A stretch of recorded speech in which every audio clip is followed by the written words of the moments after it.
I always wanted to come to America since I can remember. Don't know why. Movies, freedom. Growing up gay in Russia was not fun, and I knew since I was a kid. Tried to do things to help myself, but it didn't work, of course.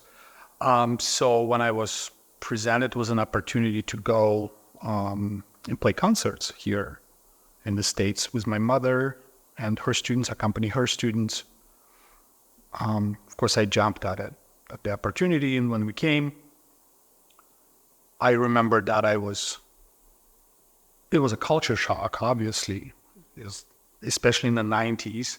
I went to school at the conservatory in Russia. I was studying, playing piano, practicing during all the perestroika and glasnost, all these kind of crazy things that were happening when there was no food, there was no toilet paper.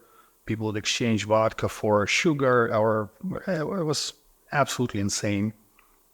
But when I think about it, it was a great time, interesting time. So I always, I remember first time we flew to the United States and we landed in Chicago. And I had this very strange feeling that nothing is right. Everything is wrong. I don't understand anything. I don't speak a word of English. I don't know where to go. I don't know what the signs say. I don't know what people say. And at the same time, I have a feeling that I belong here. That's where I need to be. I'm home for whatever reason. It was very strange. And then we came to Flint, Michigan, because Flint, Michigan and Taliati is the city where I grew up. They're sister cities. I'm not sure if it still exists, this whole sister city system. But we came as an exchange of musicians with my mother, who was a very prominent violinist. She doesn't play anymore. She was a very prominent teacher and violinist in Russia, and I came with her students and accompanied her and played solo. And she had a crew of, my mother, 4 of her students, and an accompanist who was supposed to come here with this concert. And the accompanist at the last moment, literally 2 weeks before the trip, canceled. She was not able to go. So my mother figured out a way to bring me on board instead of this accompanist. We came to Flint, and I thought it was the most beautiful thing ever. And I remember I brought this big camera, the VHS. It was 1995, the first time I came here.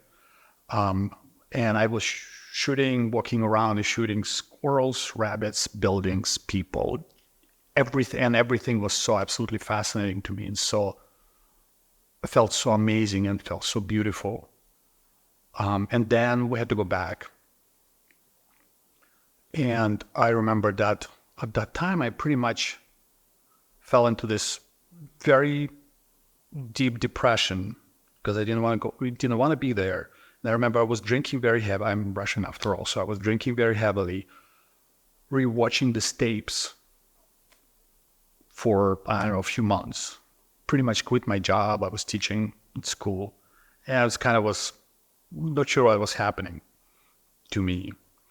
And then we got an opportunity to come the second time, just my mom and me. I'm with solo concerts and accompanying her. And then during the period of time we were here for a couple of weeks, it was this incredible thing that was happening. I felt like I was telling my friends that it felt like I was at the right place at the right time about 9 times a day for a period of 2 weeks. Things just kind of fell into places, and it was kind of incredible. I ended up being heard by one of the faculty members at Michigan State, Yong Moon, who suggested that I apply for a doctoral degree at Michigan State. And I said, "What's Michigan State?" She said, "Well, there's a school and there's the last edition is this Friday. Can you play?" I said, "Sure."